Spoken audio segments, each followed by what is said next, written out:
अस्सलाम वालेकुम दोस्तों, वेलकम टू न्यू व्लॉग। आज मैं आपको दिखाने जा रहा हूँ अपने घर के मीठे हुए लफ्काट।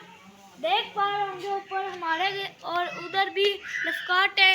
हर कोई इनकी तारीफ करता है। आज एक चेक करते हैं लफ्काट हम भी।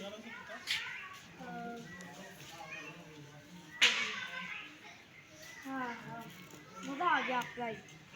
यह देखें हमारे फूल।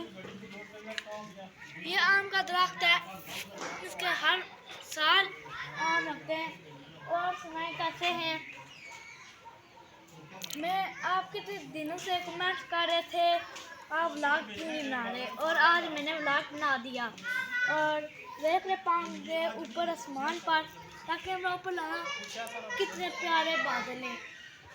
इनमें क्या क्या अल्लाह ताला ने कुदरत डाली है और क्या क्या इनके डिज़ाइन बनाए हैं। और कैसे होंगे आप। अल्लाह हाफिज़।